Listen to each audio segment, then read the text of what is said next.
everybody. Big happy Tuesday to you. Here we are coming live. I am actually in the middle of a week off, which is fabulous. It's spring break, and it's giving me opportunity because between teaching and sessions, I'm always so busy to get to the Oracle deck and getting the design work done. So I have been actively and avidly involved in that, and it's so exciting to watch it come together. It's been on my plate and in my heart for a couple of years now, and I know we've been talking about it a lot, but it is closer and closer every day, and so it's very exciting.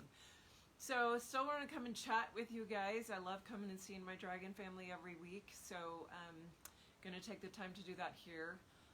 Also because I had some really great questions and topics in the last week or so and wanted to bring those in. Last week I mentioned that I would talk about the AndaRan Dragons this week. So I want to do that, but I also had a really great question about cultural bias and different cultures believe different things, and how do you get past that, or what do you do with that as far as the dragons are concerned to work with them. So let's dive in with the AndaRans first. So as many of you know, there are AndaRa crystals, and I mentioned last week also that I have my new batch. Very exciting. I've got my new batch of AndaRa dragon pendants, and as you can see, they each are, let me pull one, I'm wearing mine as well, beautifully wrapped. They've got a dragon, whoops, just dropped him down. Need to be able to hold it right. So we've got the dragon and a beautiful stone with each one, and these are all AndaRa crystals. There's probably about 20 different stones, labradorite, moonstone, merlinite, so many different choices, caroite on the site itself. So in the lair, which is dragonwithin.com/lair, LAIR, is where you're going to find these. And like, I'm wearing my AndaRa that it called out to me. So what's beautiful is when you know there's one calling you, you have to treat yourself to it, because I was actually expecting another one in the batch to be for me. I wanted a purple one. And when I pulled this one out of the batch and held it in my hand, it was like electric, and it was calling me. So I knew it was mine. And this one I know is going to be for someone special. This is an amber AndaRa, which I have not seen many of, at least in what's been available to me to get these wrapped. So I'm super excited, and I know that some of these are for those of you watching. I will have them on the site as soon as I can. Probably won't be this week, but if you're interested in them, feel free to send me a note, and I can send you images before I list them to the public.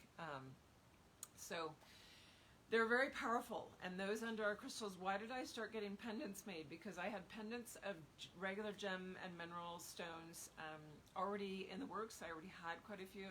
I'd sold quite a few. And I wear one. I have a labradorite one that's very powerful for me. And all of a sudden last fall, the AndaRan Dragons started showing up. And I thought, you know, they are so powerful and they're ready to work with us. And the information that I was getting really was showing me that they are very closely associated with the AndaRan crystals that are predominantly coming from Mount Shasta. I don't know if there's an official source out of Siberia, but when I did a reading about it, or sat with the information, I was shown that there was at least one, if not another, a third location where they are actually coming up out of the ground, because the AndaRan Dragons and that energy is starting to raise them up so they could be discovered. But what the pure ones coming from Shasta, that's what these all are very powerful, and it's because of the AndaRan Dragons. If you are familiar with them, this is one of the main things I wanted to talk about the AndaRan Dragons today, is there is essentially, why have they not shown up? When I wrote the book, many of you have it, The Dragon Within. If you don't, and you're curious about a guidebook to work with them, dragonwithin.com, ebook or printed format, 3 different languages, 4th one being worked on right now. Dutch is coming, or in the works. But in that, there is a certain range. We go through Orion, or the Elementals, the Intergalactics, Orion, Sirius, and I mentioned the Pleiades, I mentioned some other dragons, but the information wasn't there to work with them. So 2 years ago, 2018, actually 3 years ago now, the Pleiadian dragons started coming in the fall. And then last year, the AndaRan Dragons started showing up. This year, about 2 to 3 weeks ago now, the Arcturan Dragons started showing up. And this, I knew they were out there. I knew, I even put them on the list in the hierarchy in the legend or the graphic inside the book, that they're one of the highest. They're the 11th dimensional octave out of the 12 within this universal realm, where Andromeda is the doorway to the next realm, and it's at that 12th dimensional doorway. So what's interesting about it is one, you have to realize, well, it's not because I was holding back information or because they just didn't want to work with us. There's a vibrational range that we can operate within, and when we push the envelope forward and we get further and further into vibrational frequencies, then we are able to access even higher frequencies. So they had to wait, the Pleiadians had to wait until our bandwidth reached and moved up to that range. So essentially our front gate is essentially linked to our back gate. So as humanity raises its frequency, as we are pushing the envelope and able to receive more, then they can show up and really give us the information, because otherwise it's not translatable. It's, you know, that you might feel them, but it's just not coming through very clearly. And so it's been really beautiful to have all that information now. And so the Pleiadian and the AndaRan Dragons have been part of my courses in the last couple of years, and now the Arcturians are starting to come in. So I'm excited to see their actual information on how to work with it as it develops, because they just started showing up. Really incredible. But the AndaRans, the unique piece about them is they actually work in 3 different frequency ranges. So this is the only family that does this. They work in the 4th, the 7th, and the 11th dimensional in a way to, and that's why their base level is 40. So we had to get up to a certain range to meet them. And with that, they triangulate those energies in a way that bridges us across multiple levels. And you don't need to understand that part, but what they do, one thing you will be helpful to understand is, if you're familiar with crystal skulls, it's like they have a personality. There's an individual being associated with most of them. And when you recognize that, you realize that a sentient being who did not want to densify into a 3D body, but wanted to work with humanity, has inhabited or used that crystal skull, whatever stone or mineral it is made of, has used that crystal skull as a vessel or a body to communicate and share their energy. And so they hold a very high frequency. The AndaRa crystals are exactly the same, but they don't have to be in the shape of a skull or any specific format. But the AndaRan Dragons are using them as a format to be able to come in and speak through the crystal, through the vibration and the tones of the crystal. And so they're inhabiting it in a very similar way. So it might be an understanding of how crystal skulls or some of the higher frequency gemstones actually operate, and why you might feel a certain presence with them, and why, for instance, this one had a resonance with me. If I have an AndaRan guide and he's trying to work with me directly, or she, that was using this crystal to connect with and get that same frequency. And all the colors are associated with those different aspects of those dragons that are trying to come through and work with. So, for example, the Tanzanite blue AndaRa is going to have a very different one than the purple Merlin AndaRa. So we've got these very different resonant frequencies within the stones themselves, if you can see those, and they have different shades, and that's why the AndaRa crystals come in so many colors. Just like humanity, just like any species of being, we have so many different characteristics. We're all very individual, and so each one has its own cut, it has its own size, it has its color variance and shading. Some have striations. I know my last batch, I had a beautiful red, deep red one. It had a clear stripe right through the center of it. It was absolutely incredible, and I'm really excited. The person that it was called to absolute perfect fit, which is what is fun for me to see the pairings when they go out to someone and I can feel the match. It's really exciting. So that's something unique about the AndaRans, and it's the first lineage of dragons that I would say inhabits the stone in a more powerful way. So each of the dragons, so the Sapphire Dragon, the Carnelian Dragon, even the elementals. So Earth has a Moldavite stone that is written about in the book to be able to connect with that Earth Dragon a little more clearly or more easily, that you can hold a stone or a metal that's associated with them. Well, what's interesting about that is that doesn't negate or set apart the fact that there's a Moldavite dragon who is actually part of that Earth Dragon lineage, who is helping to anchor and amplify that through the Earth Dragon, because they're in a lineage of dimensional connection that is quite close. And so the Moldavite stone itself can also have some traces of that Moldavite frequency, but calls in on the first level of the Earth Dragon. They don't inhabit the stones in the same way that the AndaRa crystals do.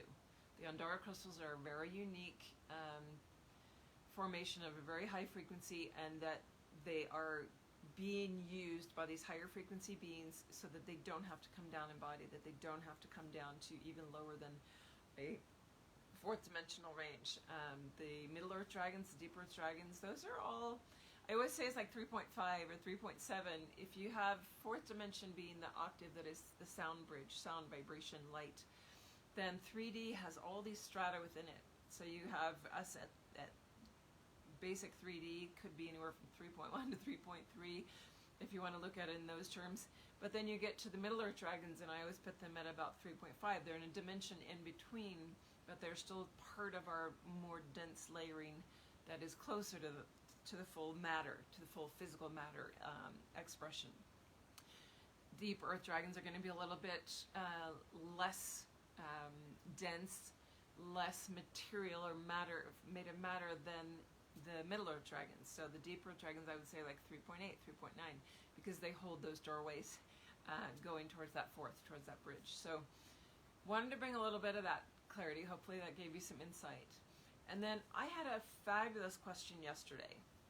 Got an email from someone who had been in the book club and had several conversations and sessions with me over the years. And she said, you know, I'm wanting to go in and really do some deeper work with the dragons. And I have this challenge because in my home culture, my heritage, there is a lot of myth, legend, and lore about the dragons, and that they tote beings out, that they are the ones that carry children away, that they're sort of like the boogeyman. They're given this image of they're monsters, they'll take you away, they're like shadows that, you know, come in the night and will steal you, that type of belief system. So if you look at all of the cultural beliefs, you can call it a bias, because any belief is setting aside a even playing field and saying I'm leaning this way or that.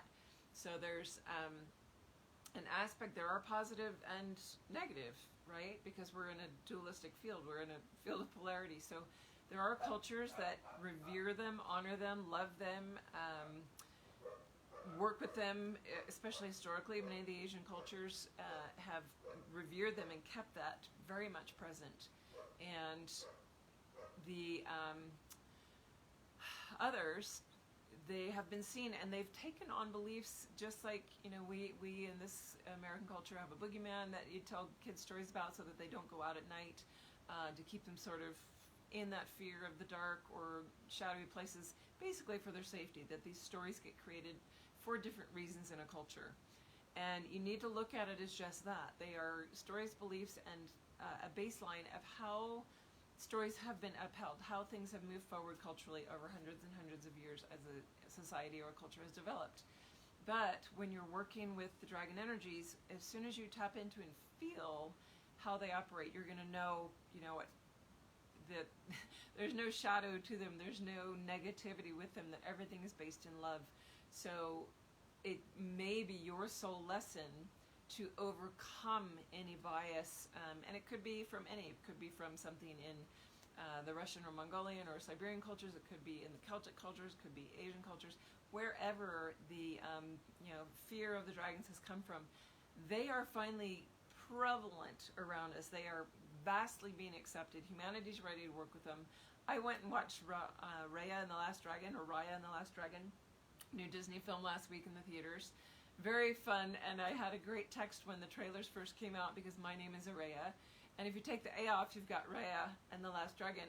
And this person texted me and said, I don't believe it, they made your movie. Like, who knew that this was coming out? And it was super fun. But it's one of those things that, because we started working with them 10, 15 years ago, and started bringing that energy in and saying, yes, we want to awaken you, yes, we want to open your portals and release you, yes, humanity is ready. That's why it's being embraced, and now they're coming out of the woodwork. Now they're coming out to show who they really are and dispel all of these myths about them as anything negative. So definitely you can move past any bias, positive or negative, and move into a place of union and merge and neutrality when you feel into for yourself the incredible amount of love that comes from working with them. So I hope that was insightful. If you have any questions, please email or send a instant message. Usually email is better, or ray@dragonwithin.com, especially when I'm on retreat for a week. I'm definitely on my computer, so I will see emails. And, you know, I do 20-minute discovery calls. I do 20-minute readings, 75-minute readings. Everything is available, whether it's guided meditations, book clubs, the books, actually. There's online courses if you can't make one of the programs. So there's a lot of tools, and I am bringing out the next tools, the Oracle deck. Very, very excited, and I will be adding these beautiful pendants within the week to the layer, so that you can reach out and find which is yours. What tool is best for you? It can be a very small investment of a book. It might be something bigger of a pendant, or maybe a stuffy, something that holds a frequency for you, because everything that gets sent out from the layer gets a direct transmission from me, from the dragons through me, into your expansion, into that item being an expansion tool for you. So hello DJ, great to see you. Haven't seen you in ages. Thanks for that dragon hug. And hello Liz and Annabelle. Saw a few other faces on there. Good to see you guys. I'm gonna call it for now. I'm gonna get back to work on my lovely deck, because it's super fun to do the design part and see it come to fruition and have all these massive crazy ideas coming in of where to put this and that, and how to do this and make it just right. And I love that part. So wishing you guys a beautiful week. I will see you next Tuesday. Much love and giant dragon hugs. Bye for now.